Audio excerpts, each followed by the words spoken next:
मीरपुर नाम के शहर में तेजस अपनी पत्नी नीरू के साथ रहता था। पति पत्नी दोनों ही नौकरी करते थे। एक दिन तेजस गांव अपनी माँ के पास फोन करता है। हेलो, प्रणाम माँ। जीते रहो माँ, तुम दादी बनने वाली हो। अरे वाह, ठीक है बेटा, मैं कल ही आती हूँ। जब माँ जी शहर पहुंची तो बेटी बहू ने बहुत अच्छे से स्वागत किया। लीजिए माँ जी, चाय। अरे गर्मा गर्म पकोड़े ले आओ माँ के लिए। नीरू रसोई में गई और 2 मिनट में ही पकोड़े ले आई। जी ये लीजिए। बहू जादू से बनाए हैं क्या? अभी तो रसोई में गई थी। यम्मी। माँ जी, शीला रसोई में पकोड़े तल रही है, मैं बस लेकर आई। हे भगवान, मेरा धर्म भ्रष्ट कर दिया तूने। अब तो गंगा जल से शुद्धिकरण करना होगा। दूसरे दिन, माँ जी मैंने नाश्ता बना दिया है, ऑफिस जा रही हूँ। पर अभी तो घर का सारा काम पड़ा है। शीला आती ही होगी, झाड़ू पोछा बर्तन कपड़े वो सब कर लेगी। हमारे जमाने में घर का सारा काम हम ही करते थे। जी माँ जी, आप बहुत होशियार हैं, मैं घर ऑफिस दोनों नहीं संभाल पाती। तो जरूरत क्या है घर से बाहर जाकर चाकरी करने की? वैसे भी घर का काम खुद करने से घर में बरकत आती है, समझी? पर माँ जी। पर वर कुछ नहीं, इस महीने की पगार मिले फिर ऑफिस बंद है। हाँ। रात को नीरू तेजस से कहती है, सुनिए जी, माँ जी बोल रही थी कि मैं नौकरी छोड़ दूं। वैसे ठीक ही तो है, अभी तुम्हें आराम की जरूरत है। फिर भी आराम कहाँ, शीला को छुड़ाने के लिए बोल रही थी। तो अब 24 घंटे में इतना काम तो कर ही सकती हो। पर जॉब पसंद है मुझे, घर पर मन नहीं लगेगा। अगले दिन जब दोनों ऑफिस के लिए निकल रहे थे, मेरी तो कोई कीमत ही नहीं है इस घर में। माँ जी, आजकल महंगाई बहुत है, रहन सहन भी बदल गया है, दोनों नौकरी करते हैं तभी ठीक रहता है। अच्छा, तू कहना क्या चाहती है? मेरा बेटा तुझे बिठा के खिला नहीं सकता? तू ही इस घर का खर्च चला रही है, नहीं माँ जी, मेरा वो मतलब नहीं था। मतलब खूब समझती हूँ, ये बाल धूप में सफेद नहीं किए मैंने। हाँ। अब तो ये रोज का काम हो गया था। तेजस भी रोज की चिक से परेशान हो गया था।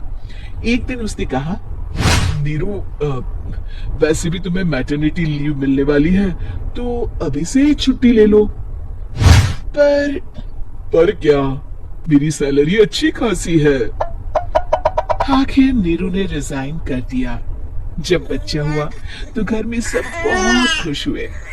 कुछ दिनों बाद तेजस फाइल देख रहा था। क्या हुआ तेजस, कुछ परेशान लग रहे हो? अब हाँ, वो हमारी जितनी सेविंग्स थी वो तो हॉस्पिटल में और छठी के फंक्शन में खत्म हो गई है नीरू। और अभी वैसे मंदी चल रही है तो मैं बोल रही थी कल मुन्ना को हेपेटाइटिस का टीका लगवाना है। नीरू, क्या पोस्टपोन नहीं कर सकते? नहीं जी, बिल्कुल नहीं। अब तेजस को समझ में आ रहा था कि उससे गलती हुई है। पैसों की कमी का असर घर के माहौल पर भी पड़ रहा था। अगले दिन, बेटा मेरा चश्मा और ये दवाइयां ले आना, पर्चा देते हुए माँ जी ने कहा। जी। तेजस, मुन्ना के लिए दूध का डिब्बा और डायपर भी ले आना, और ये किराने के सामान की लिस्ट है, इसे भी लाना है। तेजस गुस्से में लिस्ट मरोड़कर फेंकता है और चिल्लाता है, पैसे क्या पेड़ पर उगते हैं? ये ले आना, वो ले आना। अरे पर ये जरूरत का सामान ही है। वो गुस्से में बिना कुछ कहे ऑफिस चला गया। अरे अरे लंच तो ले जाइए। नीरू दौड़कर डिब्बा पकड़ाती है। एक दिन खाना खाने के बाद, नीरू, अब तो मुन्ना कुछ बड़ा हो गया, तो अब तुम वापस ज्वाइन कर लो ना जॉब। पर इस रिसेशन में जॉब मिलना बहुत मुश्किल है। ट्राई तो करो। फिर मुन्ना, माँ जी है ना, और एक फुल टाइम मेड भी लगा लेंगे। पर माँ जी, उन्हें तो पसंद नहीं। तभी माँ जी वहां आ जाती है और प्यार से नीरू के सर पर हाथ फेरते हुए बोलती है, अब मेरी समझ में आ गया बहू, पहले के और अब के समय में अंतर है। तुम काम शुरू करो, मुन्ना की जिम्मेदारी मेरी। मेरी प्यारी माँ जी। ये कहकर नीरू उनके गले लग गई। शिक्षा, परिवर्तन संसार का नियम है, हमें भी समय के साथ चलना चाहिए। उम्मीद है कि आपको हमारी ये कहानी पसंद आई होगी। कृपया हमारे चैनल को सब्सक्राइब करें और सभी अपडेट्स के लिए बेल आइकन जरूर क्लिक करें। और हाँ, वीडियो लाइक और शेयर करना मत भूलिएगा। Bye bye. उम्मीद है कि आपको हमारी ये कहानी पसंद आई होगी। कृपया हमारे चैनल को सब्सक्राइब करें और सभी अपडेट्स के लिए बेल आइकन जरूर क्लिक करें। और हाँ, वीडियो लाइक और शेयर करना मत भूलिएगा। Bye bye.